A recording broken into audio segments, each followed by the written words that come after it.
এইচএসসির স্থগিত সব পরীক্ষা বাতিল। আগৈলঝাড়া উপজেলা স্বেচ্ছাসেবক দলের প্রতিষ্ঠা বার্ষিকী উপলক্ষে র্যালি ও আলোচনা সভা অনুষ্ঠিত।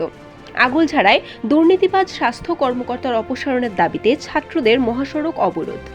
প্রাথমিকভাবে বদলে গেল শপথ বাক্য। উপমন্ত্রী জয় 5 ও দীপমণি 4 দিনের রিমান্ডে। বাকেরগঞ্জে যুবককে মারধর, ছিনতাই। কালকিনিতে সংখ্যালঘুদের সুখে দুঃখে থাকার অঙ্গীকার জামায়াত বিএনপির। ববি উপাচার্য প্রক্টরকে পদত্যাগ করতে 24 ঘন্টার আলটিমেটাম। এতক্ষণ শুনলেন সংবাদ শিরোনাম, এখন বিস্তারিত।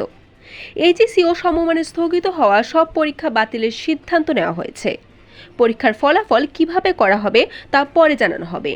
মঙ্গলবার এ তথ্য নিশ্চিত করেছেন ঢাকা শিক্ষা বোর্ডের চেয়ারম্যান অধ্যাপক তপন কুমার সরকার। বরিশালের আগৈলঝাড়া উপজেলা স্বেচ্ছাসেবক দলের 44তম প্রতিষ্ঠা বার্ষিকী উপলক্ষে র্যালি ও আলোচনা সভা অনুষ্ঠিত হয়েছে। মঙ্গলবার সকালে দলীয় কার্যালয়ের সামনে জাতীয় ও দলীয় পতাকা উত্তোলন করা হয়। পরে দলীয় কার্যালয়ের সামনে থেকে র্যালি বের হয়ে উপজেলা সদরের প্রধান প্রধান সড়ক প্রদক্ষিণ শেষে দলীয় কার্যালয়ের সামনে গিয়ে শেষ হয়। বরিশালের আগৈলঝাড়ায় স্বাস্থ্য ও পরিবার পরিকল্পনা কর্মকর্তা ডাক্তার বখতিয়ার আল মামুনের বিভিন্ন দুর্নীতি ও অনিয়মের বিরুদ্ধে তার অপসারণ দাবি করে মহাসড়ক অবরোধ করে বিক্ষোভ সমাবেশ করেছে বৈষম্য বিরোধী ছাত্র আন্দোলনকারীরা। দেশের সরকারি বেসরকারি প্রাথমিক শিক্ষা প্রতিষ্ঠানে শপথ বাক্য পরিবর্তন আনা হয়েছে। সকল প্রাথমিক বিদ্যালয়ে ও পিটিআইয়ে প্রতিদিনের সমাবেশে জাতীয় সঙ্গীত পরিবেশনের পর নতুন শপথ বাক্য পাঠের আদেশ জারি করা হয়েছে। মঙ্গলবার প্রাথমিক শিক্ষা অধিদপ্তরের এক আদেশে এই তথ্য জানা গেছে। সাবেক সমাজ কল্যাণ মন্ত্রী ডাক্তার দীপুমণিকে 4 দিন ও সাবেক ক্রীড়া উপমন্ত্রী আরিফ খান জয়কে 5 দিনের রিমান্ড মঞ্জুর করেছেন আদালত।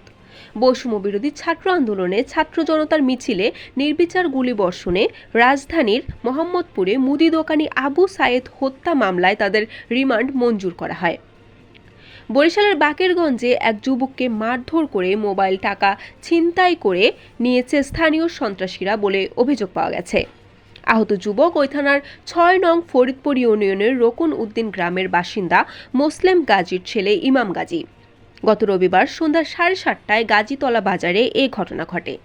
মাদারীপুরের কালকিনি উপজেলার ঐতিহ্যবাহী ফাঁসিয়াতলা হাটের শ্রী শ্রী দুর্গা মন্দির পরিদর্শন শেষে সকল সংখ্যালঘুদের নিরাপত্তার স্বার্থে সার্বক্ষণিক পাশে থেকে সহযোগিতা করার অঙ্গীকার করেন স্থানীয় জামায়াত বিএনপির নেতাকর্মীরা। বরিশাল বিশ্ববিদ্যালয়ের উপাচার্য ও প্রক্টরের পদত্যাগের দাবিতে বিক্ষোভ মিছিল ও সমাবেশ করেছেন সাধারণ শিক্ষার্থীরা। এ সময় 24 ঘন্টার মধ্যে তাদের পদত্যাগ করার আলটিমেটাম দেওয়া হয়। সোমবার দুপুর 1টায় প্রশাসনিক ভবনের গ্রাউন্ড ফ্লোরে বিক্ষোভ করেন শিক্ষার্থীরা। বরিশাল নিউজ।